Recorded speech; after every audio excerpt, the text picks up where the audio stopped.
Dans une marina de luxe sur la Côte d'Azur, un modeste mécanicien noir n'était là que pour l'entretien d'un jet-ski. Mais lorsqu'il vit un jeune technicien se faire accuser de la panne d'un yacht valant des millions, il intervint. Ce à quoi il ne s'attendait pas, c'est que la jeune héritière blonde qui organisait la fête lui rirait au nez, devant une trentaine d'ingénieurs et une foule d'invités de marque. Pourtant, lorsque cet inconnu aux mains tachées de cambouis monta à bord, le yacht reprit vie.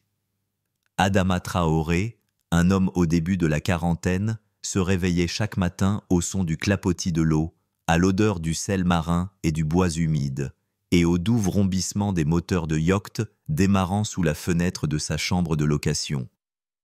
Il pouvait voir des hommes en polo immaculé et lunettes de soleil coûteuses déambuler nonchalamment sur le quai. Ils tenaient des gobelets de café, les yeux rivés sur leurs montres connectées. Il passait devant Adama comme s'il était invisible, alors qu'il était allongé sur le dos sous un jet-ski Yamaha, ses mains sombres maculées d'huile. Son t-shirt délavé, frappé du logo mécanique Traoré, moulait sa silhouette robuste. Adama baissa la tête, le regard fixé sur un boulon usé. Le soleil venait de se lever sur l'eau, sa lumière accrochant les perles de sueur sur son front. Il travaillait depuis près de 2 heures d'affilée, sans une seule pause.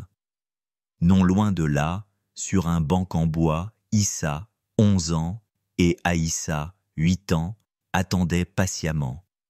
Ces 2 enfants serraient de petites boîtes à déjeuner que leur mère avait préparées. Aïssa était absorbée par ses dessins au crayon de cire, tandis qu'Issa était plongé dans un vieux livre technique. Ils ne disaient rien. Ils avaient l'habitude du silence de leur père au travail et des regards fugaces des étrangers, comme s'ils n'avaient pas leur place ici. Un jeune couple blanc passa. La femme serra plus fort son sac à main. Elle toisa Aïssa et Issa de la tête aux pieds, un agacement manifeste dans les yeux, et tira vivement son mari par le bras. Il semblait que la seule couleur de peau des enfants suffisait à justifier sa méfiance. Adama remarqua ce regard. Il le remarquait toujours. Il ne dit rien. Il resserra juste un peu plus la vis. À l'étage du bâtiment du Yacht Club, des rires bruyants résonnaient. C'était la répétition générale pour la soirée de lancement du yacht L'Orion LX. Apolline Beaumont, la fille du milliardaire Philippe Beaumont, se tenait parmi les invités élégants. Elle dit quelque chose, puis baissa les yeux vers le quai, plissant le nez avec dégoût. L'odeur d'huile de moteur ici est assez forte. Je me demande si cela affectera nos invités de marque ce soir, lança-t-elle à sa secrétaire, la voix clairement contrariée. Les gens saluaient l'Orion LX comme le summum de l'innovation, une merveille des mers. Mais pour Adama, ce n'était qu'une autre machine, complexe et arrogante. Et comme beaucoup d'autres choses en ce lieu, elle n'était pas destinée à quelqu'un comme lui. Un homme en uniforme blanc d'ingénieur passa devant Adama. Il s'arrêta un instant, puis baissa la voix juste assez fort pour qu'Adama l'entende. « Je pensais que vous aviez pris votre retraite. Non, que faites-vous encore ici? Votre genre a sa place sous une voiture. Et je me demande même si vous baragouinez correctement le français. » Adama ne répondit pas. Il y avait longtemps qu'il ne réagissait plus à de tels mots. Depuis qu'il avait perdu sa femme d'une grave maladie, depuis qu'il avait été contraint de quitter son poste d'ingénieur en chef parce qu'il ne pouvait payer ses frais médicaux et élever seul ses enfants, il avait appris à laisser chaque parole cruelle glisser sur sa peau sans laisser de cicatrices. Mais ses yeux, profonds et durs comme du métal sous la rouille, n'oubliaient jamais. Dans un coin du quai, Malik, un jeune technicien d'origine maghrébine, s'affairait maladroitement avec un panneau de contrôle. La sueur perlait sur son front. Adama se souvint lui avoir appris à lire un schéma électrique alors qu'il n'était qu'un stagiaire de 17 ans. Aujourd'hui, Malik portait un uniforme blanc impeccable des chantiers navals Beaumont. Mais Adama savait qu'on l'appelait encore l'assistant technicien lorsque les clients posaient la question. Il y avait quelque chose d'inquiétant dans les yeux de Malik aujourd'hui. une anxiété réprimée. Il tentait de réparer quelque chose qu'il n'était pas autorisé à toucher. Adama ne demanda rien. Il ne le ferait pas dans un endroit comme celui-ci. Ici, une simple question pouvait être mal interprétée. Ici, un homme noir demandant « Qu'est-ce qui ne va pas ?» suffisait parfois à le faire escorter hors des lieux pour trouble à l'ordre public. Adama se pencha, serrant la dernière vis. Aïssa courut vers lui, lui tendant une bouteille d'eau.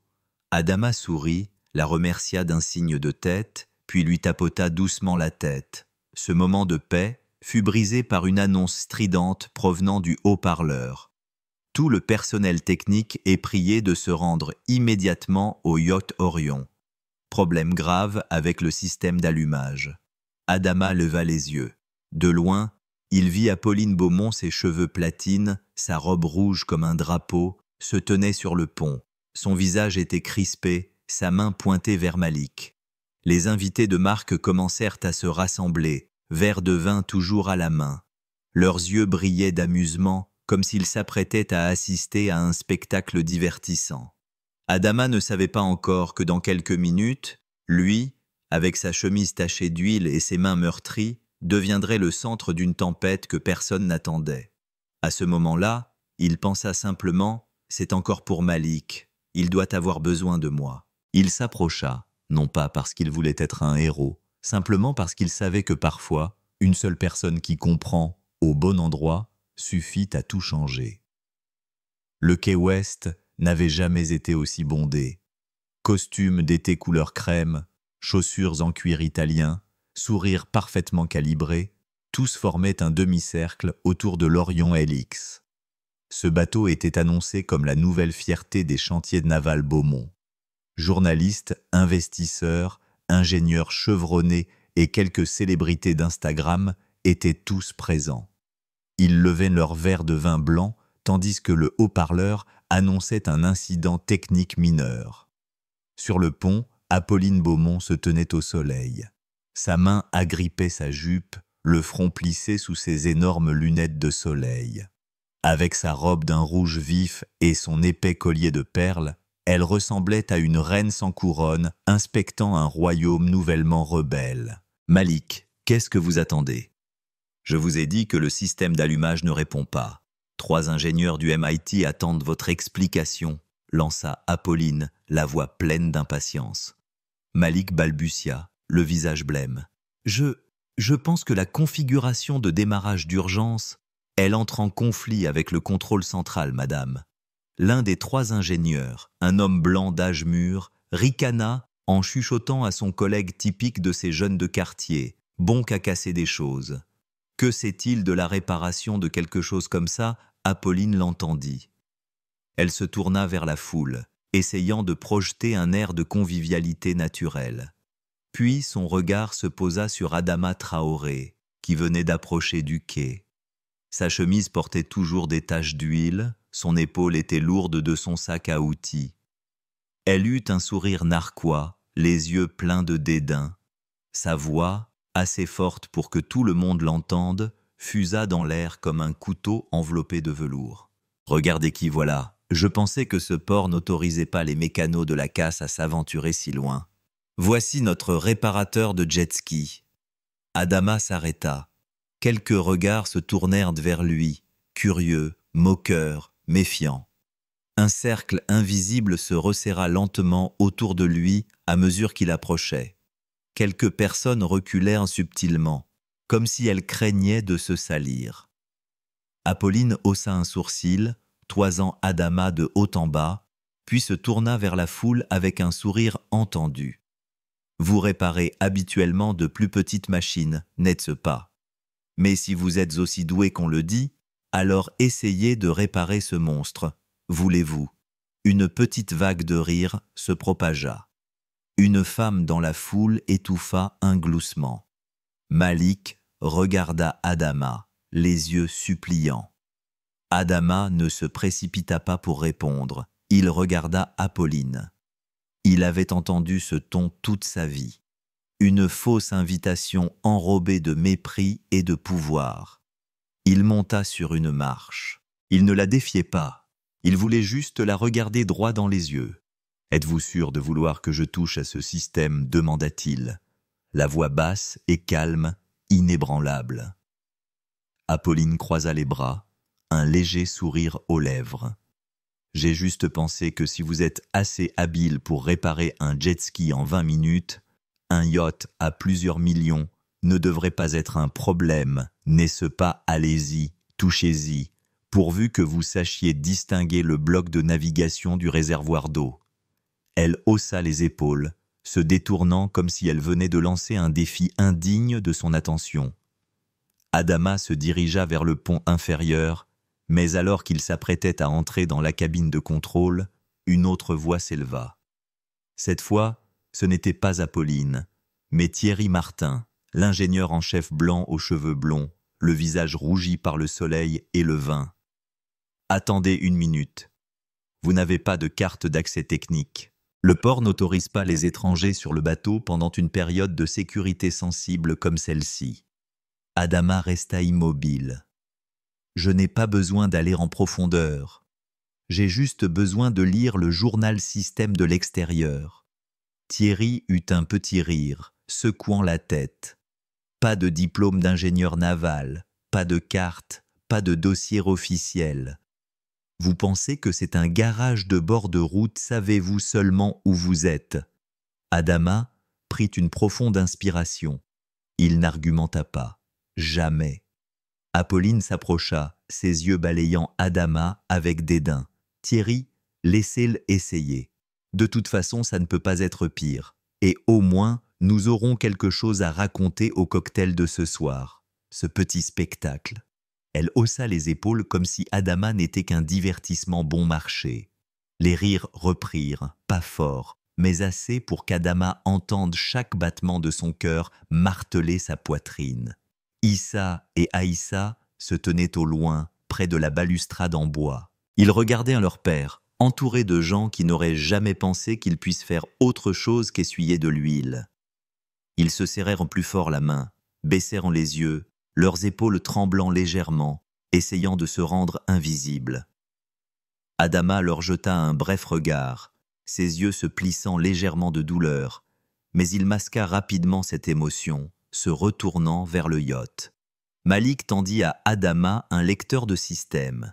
Il hocha discrètement la tête. Aucun d'eux ne savait que l'homme invité sur le pont par plaisanterie avait autrefois conçu une partie essentielle du système de navigation pour une génération de navires de recherche chez Oriontech, avant que l'hôpital ne lui prenne sa femme et l'industrie sa dignité.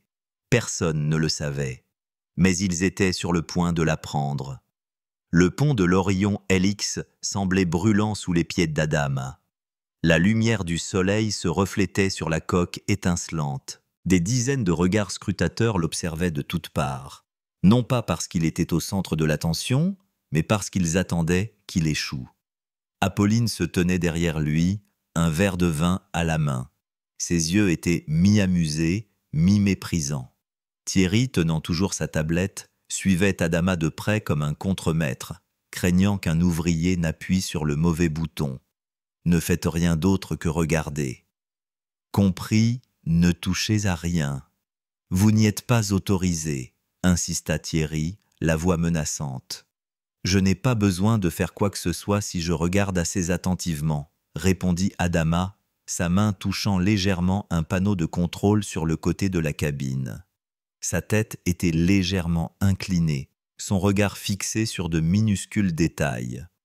Personne ne savait que chaque petit clic en ouvrant un couvercle technique, chaque manipulation d'un fil, chaque regard traçant un circuit portait en lui 15 ans d'expérience du terrain. Une expérience qui ne venait pas des livres, mais des salles de navigation au milieu de l'Atlantique où une seule erreur pouvait laisser tout un équipage de recherche mourir de froid en mer.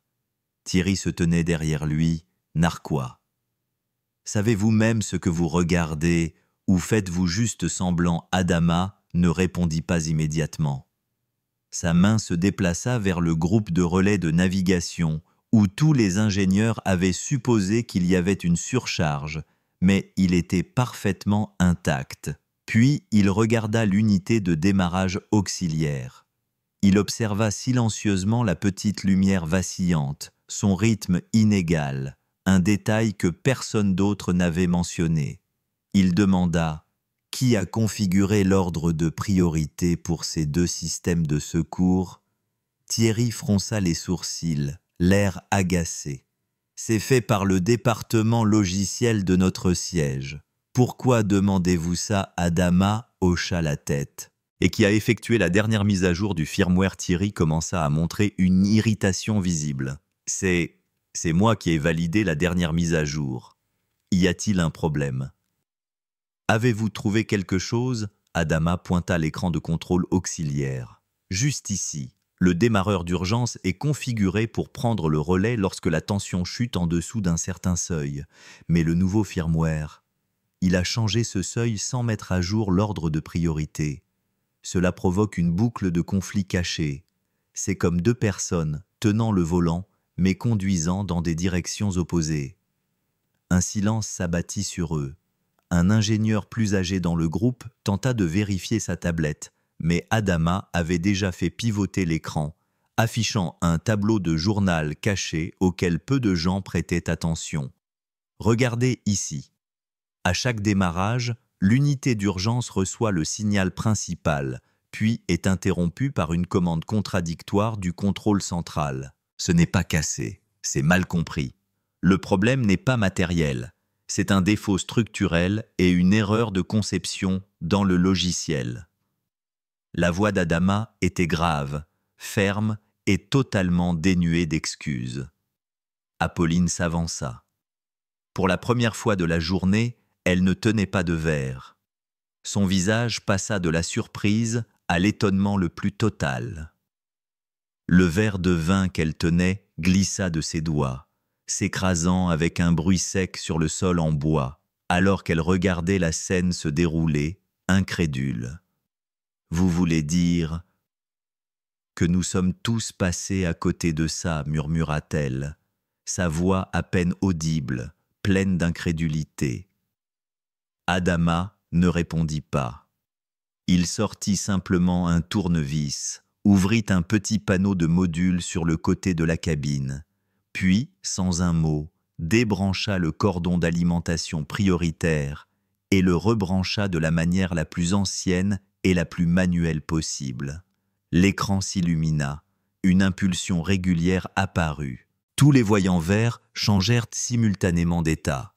Puis, comme si une créature géante venait de s'éveiller, l'Orion LX vrombit doucement, démarra, sans fumée, sans secousse, sans latence. Le quai entier tomba dans le silence. Quelques respirations brusques, des chuchotements. Une femme blanche sortit son téléphone pour enregistrer. Un autre ingénieur balbutia à son collègue impossible. Il a vu ce défaut juste avec ses yeux. Apolline murmura « Comment avez-vous appris tout ça ?» Adama se redressa, s'essuyant les mains avec un chiffon délavé. Puis il répondit lentement « J'ai appris sur des navires qui n'avaient aucune chance de faire demi-tour. » Et il quitta le pont, passant devant Thierry, désormais sans voix, devant Apolline, qui n'avait jamais eu à affronter le sentiment d'être surclassé dans son propre monde technique, et se dirigea vers ses deux enfants, qui regardaient leur père comme un général qui venait de conquérir une forteresse sans tirer un seul coup de feu. L'Orion LX ronronnait toujours, tel un géant apprivoisé. La foule sur le quai bourdonnait, passant du scepticisme à l'excitation. Certains sortaient leurs appareils photo, enregistrant le panneau de contrôle clignotant, preuve que le lancement n'était pas un échec. Les verres de vin se remplissaient à nouveau. La panique fut rapidement recouverte de tapes dans le dos et de rires légers, comme s'ils avaient assisté à un spectacle, et non à une crise. Mais les yeux d'Apolline Beaumont n'étaient plus amusés. Elle se tenait sur le pont, la main agrippée à la rambarde, regardant s'éloigner l'homme avec son sac à outils délavé et ses chaussures boueuses. « Oh, Monsieur Traoré !» appela-t-elle d'une voix claire. Adama s'arrêta. Il se retourna. Apolline s'approcha. Pour la première fois, elle ne montrait ni pouvoir, ni arrogance. « Je vous dois de sincères remerciements », dit-elle avec difficulté, comme si elle se forçait. Son visage était rouge. Adama hocha simplement la tête. Il ne sourit pas. « Honnêtement, je ne pensais pas que vous pourriez le faire. Je veux dire, je ne pensais pas que quiconque ici le pourrait, et encore moins quelqu'un comme vous, » dit Apolline avec une maladresse évidente. Elle marqua une pause, cherchant ses mots, déglutissant difficilement, son regard fuyant vers ses chaussures. Malgré ces mots choisis, la phrase d'Apolline portait encore une légère trace de préjugé. Adama ne lui en voulut pas. Il était habitué. Quelqu'un comme vous ne nécessitait aucune explication. Cela impliquait tout. « Combien voulez-vous » demanda-t-elle, rompant le silence. « Donnez-moi juste votre prix. Je paierai immédiatement. Cette consultation technique de haut niveau ne peut pas être payée comme une simple réparation de jet ski. » Adama la regarda longuement. « Ce n'est pas nécessaire, » dit-il, doux comme une brise. Apolline était déconcertée. « Pas nécessaire. Que voulez-vous dire ? Vous venez de sauver la réputation de mon entreprise. Mon honneur aussi. Ne pensez-vous pas que vos efforts méritent une compensation ? » « Je ne suis pas ici pour vous, » répondit Adama, sa voix toujours calme. « Je l'ai fait pour Malik, parce que si je n'étais pas intervenu, il aurait endossé la responsabilité de tout aujourd'hui. » Apolline se raidit. Elle jeta un coup d'œil à Malik, la tête baissée, n'osant pas quitter sa place. Son visage se figea complètement. Elle se sentit honteuse et piquée au vif. Elle évita le contact visuel avec Adama, ne regardant que son épaule. « J'ai été à sa place, » continua Adama, critiqué pour des erreurs que je n'avais pas commises, jugé incompétent parce que je ne ressemble pas à tout le monde dans la salle de réunion. Quand j'ai vu son visage aujourd'hui, j'ai su que je ne pouvais pas tourner le dos. Ces mots furent comme une encre tombant dans une eau calme. Apolline ne dit rien. Elle regarda simplement Adama pour la première fois. Au lieu d'un mécanicien aux manches tachées d'huile et aux chaussures bon marché, elle vit un homme debout, droit, inflexible, comme le navire qui l'avait sauvé. « Qu'étiez-vous avant de réparer des jet-skis » demanda-t-elle doucement. Adama hésita, puis répondit « Ingénieur système principal pour Orion Tech. 7 ans. J'ai proposé à plusieurs reprises de mettre à niveau ce système, mais personne n'a écouté, car on disait que cela ne suivait pas la procédure et manquait de documentation standard. Puis ma femme est décédée. Mes 2 enfants étaient trop jeunes. J'ai essayé de demander une avance ou un soutien, mais on m'a refusé. Je ne correspondais pas à l'image du leadership.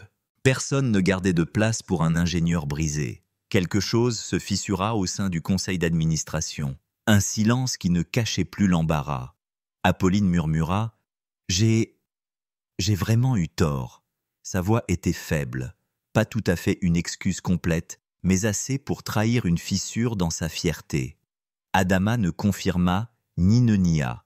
Il se tourna pour regarder Issa et Aïssa qui s'étaient levés et observaient en silence. « Savez-vous pourquoi je n'ai pas demandé d'argent » demanda-t-il, les yeux toujours fixés sur ses enfants. Apolline secoua la tête. « Parce que certaines choses, si vous pouvez leur donner un prix, cela signifie que vous avez oublié pourquoi vous les avez faites. » Il souleva son sac à outils et quitta le quai. Apolline resta là. La brise agitait doucement sa robe rouge, soufflant dans l'espace entre la femme qui pensait connaître le pouvoir et l'homme qui venait de lui donner une leçon sur la dignité qui n'a pas besoin de micro. Une semaine plus tard, l'Orion LX restait à quai. C'était désormais une histoire inspirante au sein des chantiers navals Beaumont. Les gens chuchotaient à propos du mystérieux technicien qui avait sauvé le projet. Certains envoyèrent même des courriels de louanges à Apolline pour avoir osé donner une opportunité.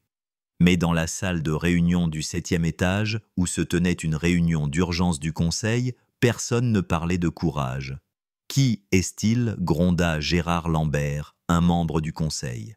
« Adama Traoré. Jamais entendu ce nom.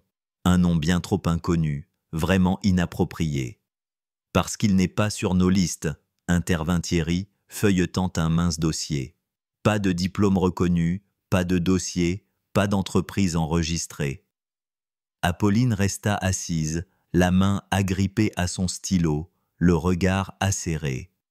Il était autrefois ingénieur système principal chez Orion Tech. Les documents prouvent ses capacités. Il était autrefois, souligna Gérard avec dédain. Maintenant, il répare des jet-skis pour les touristes. Ce n'est pas une trajectoire ascendante. Nous ne pouvons pas avoir quelqu'un comme lui pour représenter notre marque. Que penseront les clients? Un individu ne respectant pas nos normes pourrait créer des précédents fâcheux, menaçant la stabilité. C'est pourquoi je le veux de retour. Contra Apolline, la voix ferme. Notre système a négligé quelqu'un d'aussi talentueux.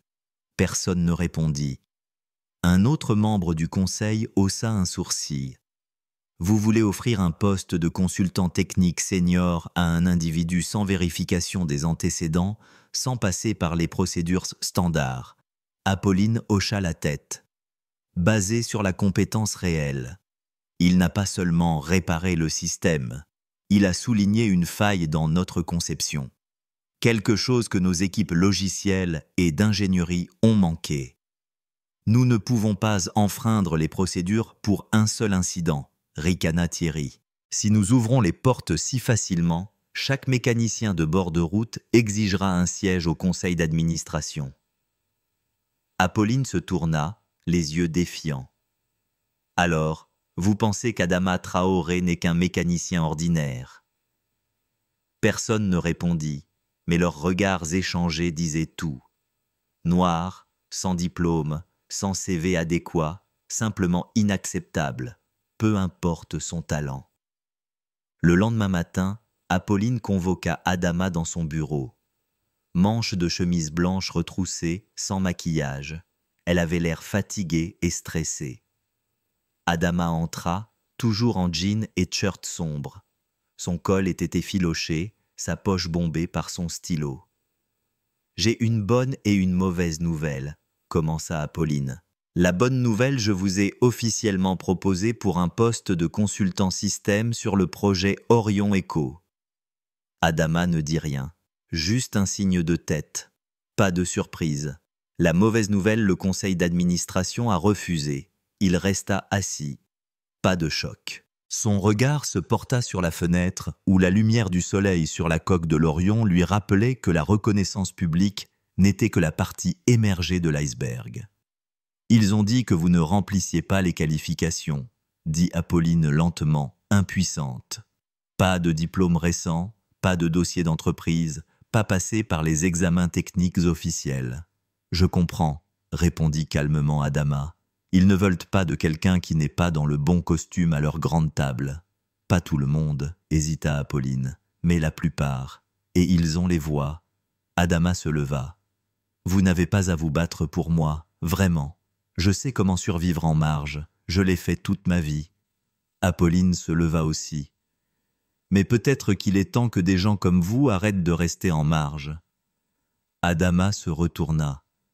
Pour la première fois, une lueur dans ses yeux, mi-croyant, mi-craintif. « J'ai essayé d'entrer une fois, et ça a englouti ma famille.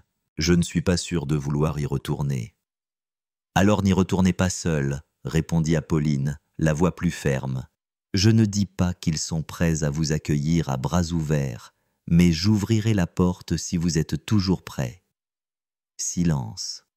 Adama la regarda. Ce n'était plus la fille en robe rouge qui se moquait de lui. Maintenant, c'était une femme puissante, utilisant ce pouvoir pour écouter, pas pour contrôler.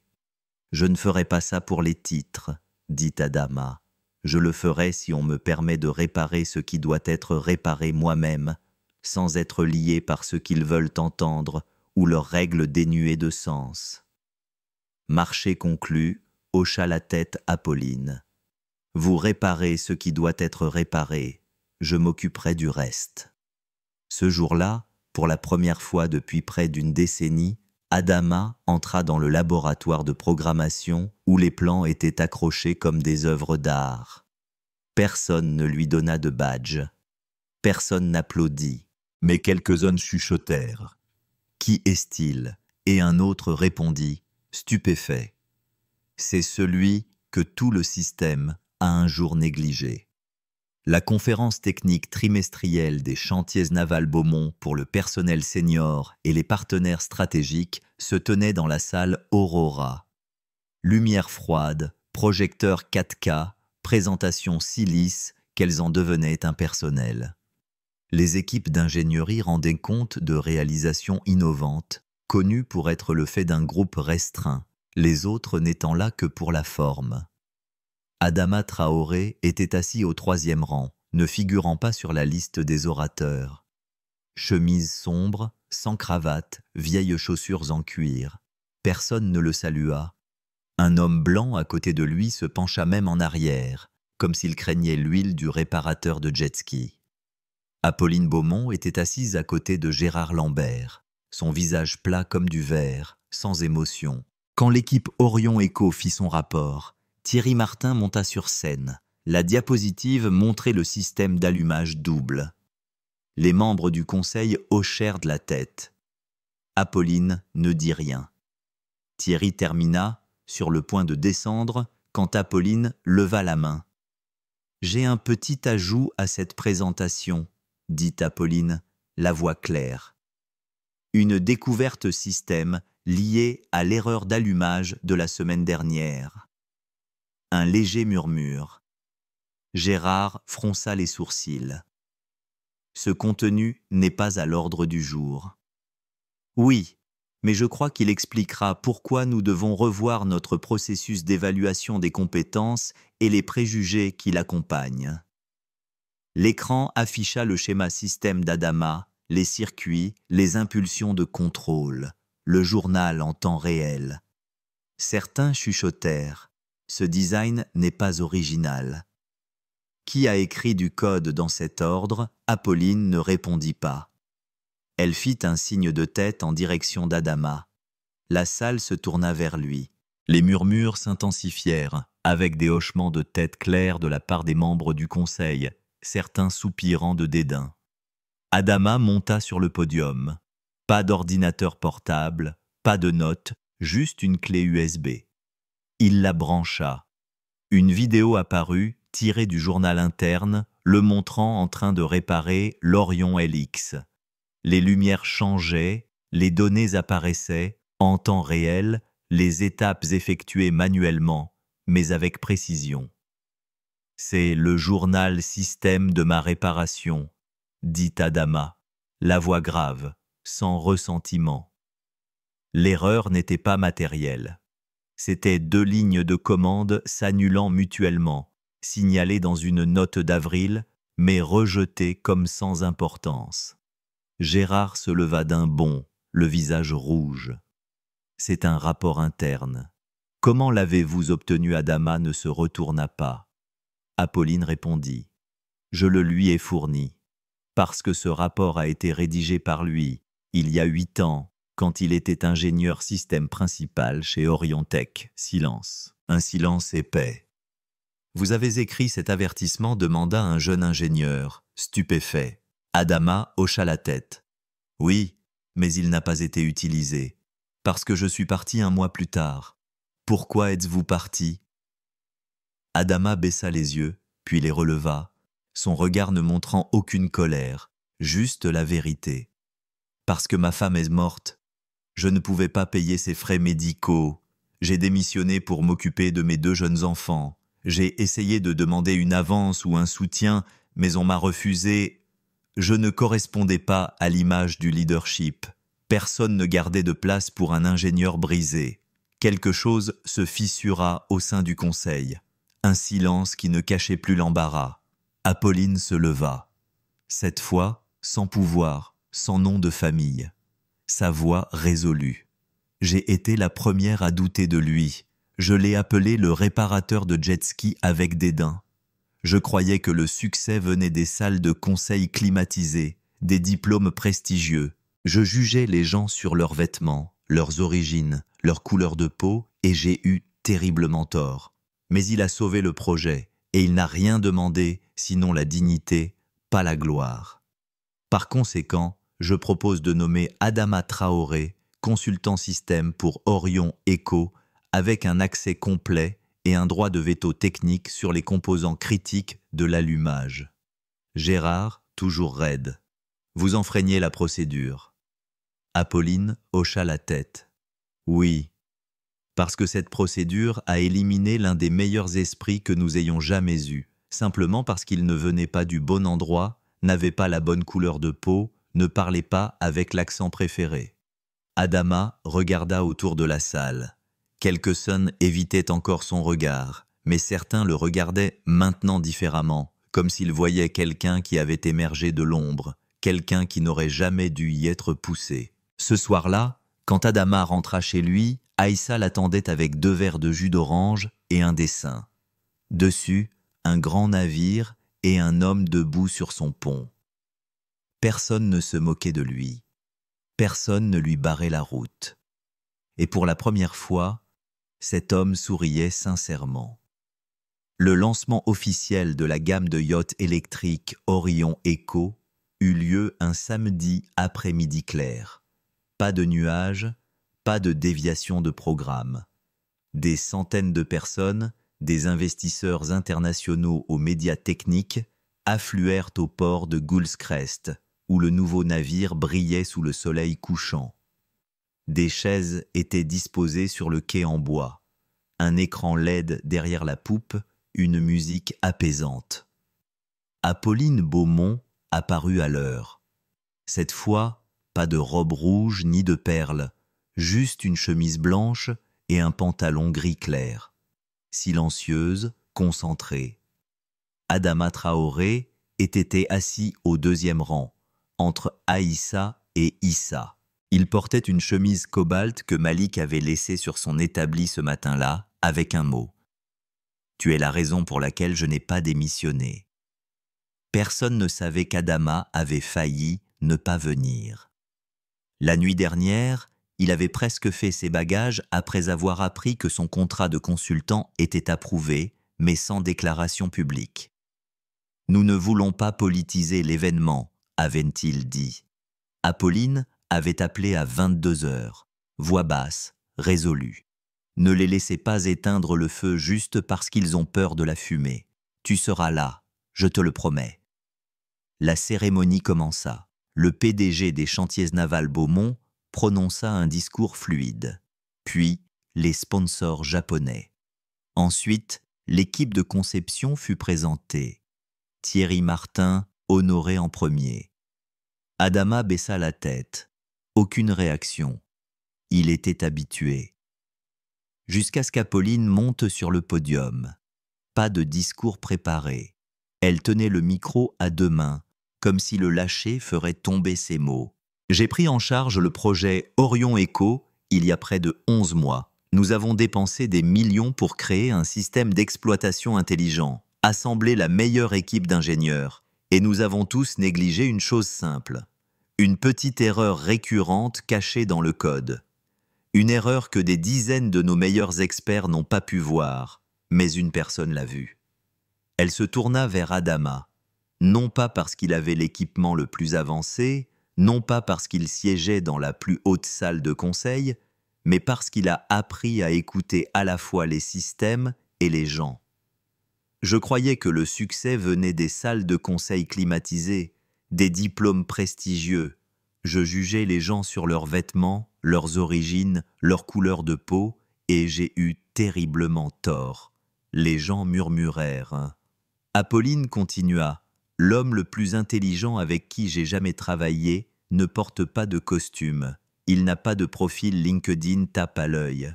Il a 2 enfants, une boîte à outils usée, et un principe que ce monde a oublié: ne jamais abandonner personne, peu importe d'où il vient.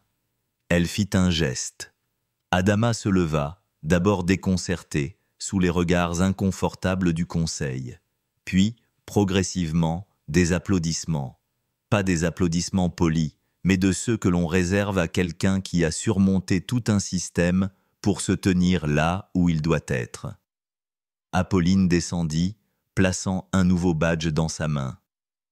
Gravé consultant système technique, programme Orion Echo. Adama ne dit rien, mais Issa et Aïssa chuchotèrent, excités. « Papa, papa, il te voit maintenant !» Plus tard, quand le quai fut désert, Adama retourna à la baie technique. Il monta sur le navire, cette fois sans carte d'accès, sans permission. Il ouvrit une armoire électrique, non pas pour inspecter, mais pour y scotcher une petite note manuscrite. Chaque système a des failles, mais toutes les failles ne sont pas dans le câblage. Il regarda vers les lumières du port où jouaient ses deux enfants. Il n'évitait plus le regard de personne, ne craignait plus que quelqu'un demande ce que faisait leur père. Et il savait que la vie n'était pas juste. Mais si vous êtes persévérant, si vous restez droit, si vous refusez que les autres vous évaluent par les taches sur votre manche ou la couleur de votre peau, alors un jour, votre silence résonnera plus fort que n'importe quel discours. Adama Traoré n'avait pas besoin que quiconque l'appelle un héros. Il avait juste besoin d'être vu comme un être humain. Et ce jour-là, enfin, il fut vu. Ceci n'est qu'un début. Le chemin pour changer la mentalité d'une grande entreprise sera très long, mais au moins, une porte a été ouverte, et c'est un pas significatif. Rejoignez-nous pour partager des histoires porteuses de sens en cliquant sur les boutons « J'aime » et « S'abonner ». N'oubliez pas d'activer la cloche de notification pour commencer votre journée avec des leçons profondes et une empathie sincère.